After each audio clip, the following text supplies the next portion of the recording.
सभी को नमः संस्कृताय। सिलेबस के अनुसार हमारे सिलेबस में जो अंतिम टॉपिक है ना प्रथम इकाई का, उसमें ज्योतिष वेदांग सबसे अंत में लगा हुआ है, तो उसकी वीडियो मैं आपको सबसे अंत में दे रहा हूँ।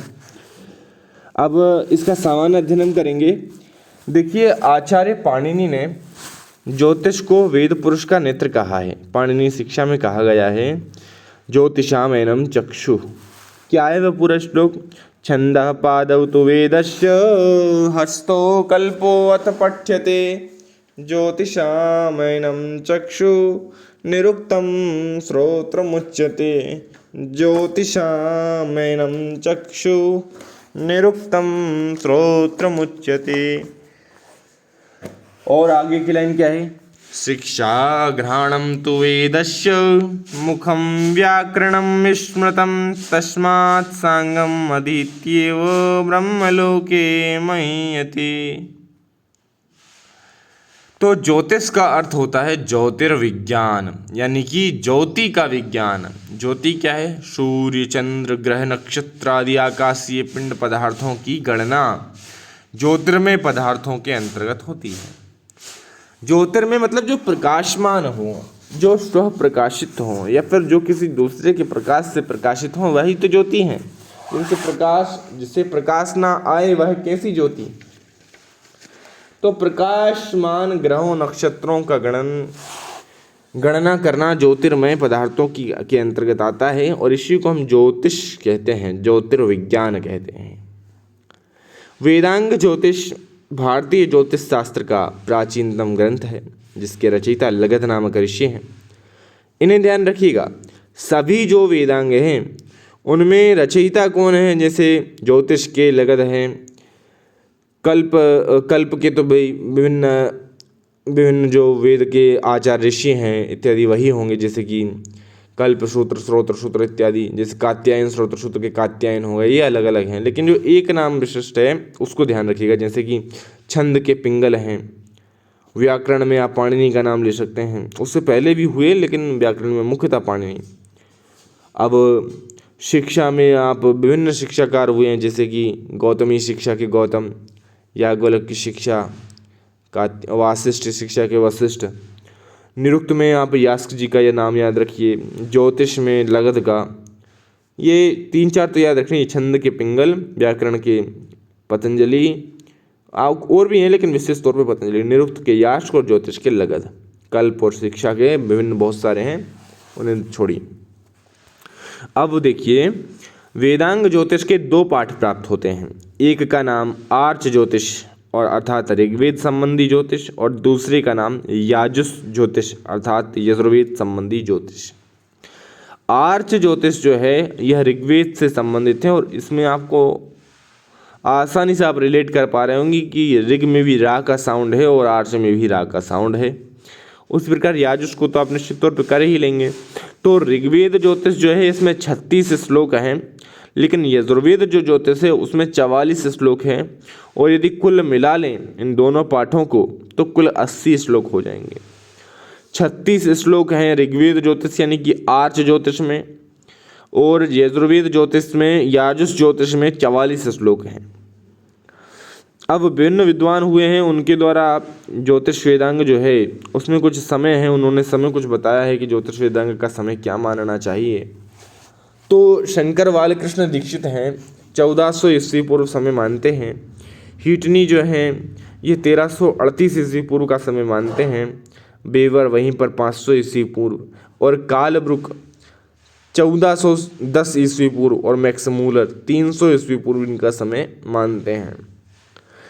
प्रश्न की संभावना तो कम है, लेकिन मैक्समूलर, बेवर का नाम तो ध्यान रखिएगा, क्योंकि इन्हें तो हमें विशेष तौर पे पढ़ना ही है। हमारी प्रथम इकाई में पहला टॉपिक ही यही है।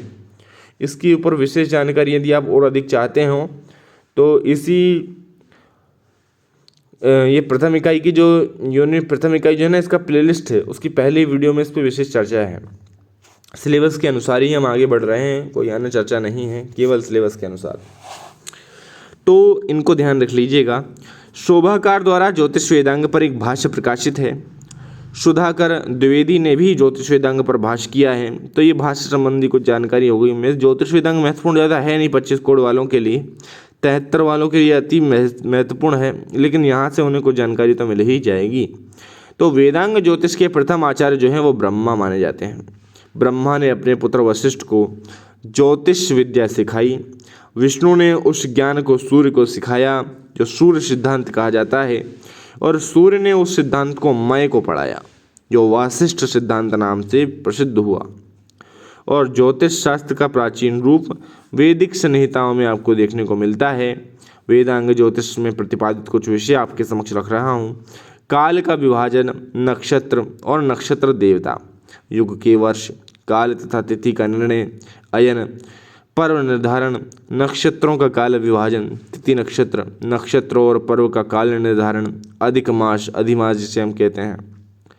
वेदांग ज्योतिष के अनुसार 5 सौर वर्षों का एक युग होता है, ये आप ध्यान रखिए। वेदांग ज्योतिष के अनुसार 5 सौर वर्षों का एक युग होता है। 5 सौर वर्षों के नाम हैं संवत्सर, परिवत्सर, इदावत्सर, इद्वत्सर और वत्सर। संवत्सर, परिवत्सर, इदावत्सर, इद्वत्सर और वत्सर याद करना आसान ही है। 5 वर्ष का युग मानने का कारण 5 वर्ष बाद सूर्य और चंद्रमा राशि चक्र के उसी नक्षत्र पर पुनः एक सीध में होते हैं। ये इन्होंने एक बात कही कि सूर्य और चंद्रमा एक सीध में आ जाते हैं, इसलिए ये स्थिति चेंज हो जाती है। मतलब अब 27 नक्षत्र हैं, उनके नाम देखिए, अश्विनी है, आद्रा है, जोद्रा, खे, श्वेवी, श्वे, अहिरो, इस तरीके से याद कर सकते हैं। अश्विनी है, आद्रा है, उत्तरा फाल्गुनी, विशाखा, उत्तराषाढ़, उत्तरा भाद्रपद, रोहिणी, आश्लेषा, चित्रा, मूल, शतभिषक, भरणी, पुनर्वसु, पूर्वा फाल्गुनी, अनुराधा, श्रवणा, रेवती, मृगशिरा, स्वाति, मघा, पूर्वाषाढ़, पूर्वा भाद्रपद, पुष्य, हस्त, पुष्य को तिष्य कहते हैं, और ज्येष्ठा और श्रविष्ठा। ये याद करने योग्य नहीं, लेकिन आप इनको ध्यान रख सकते हैं। लेकिन हाँ, 73 कोड वाले हैं तो विशेष ध्यान दीजिएगा। अथर्ववेद के अनुसार 7 सौरमंडल हैं। ऋग्वेद में सूर्य अनेक हैं तथा 7 दिशाएं हैं। ऐसा वर्णन प्राप्त होता है अथर्ववेद में। अथर्ववेद के अनुसार सूर्य की 7 किरणें हैं, इन्हीं के कारण वर्षा होती है, और ये बात सही भी है। देखिए, सूर्य की जो रोशनियाँ हैं वही तो समुद्र का जल लेके जाती हैं, बाष्प की ओर बनकर वह ऊपर चला जाता है और वहीं से फिर वर्षा होती है उसी के द्वारा, है कि नहीं। तो ये जो लिखा हुआ है कि 7 किरणें जो हैं यही वर्षा का कारण होती हैं, तो बात सही है बिल्कुल। सूर्य अपनी किरणों से पृथ्वी को रोके है। ये जो किरणें हैं ना, ये वास्तव में गुरुत्वाकर्षण है। सूर्य अपनी किरणों से पृथ्वी को रोके हैं, ऐसा वर्णन ऋग्वेद और यजुर्वेद में प्राप्त होता है। अब देखिए क्या चिंतन रहा होगा, मतलब गुरुत्वाकर्षण का नियम ये लोग पाश्चात्य विद्वान अब लेके आए हैं, और हमारे वेदों में बहुत पहले से है, बस उसका नाम गुरुत्वाकर्षण नहीं था। जबकि गुरुत्व नाम तो प्राप्त भी होता है। गुरुत्व मतलब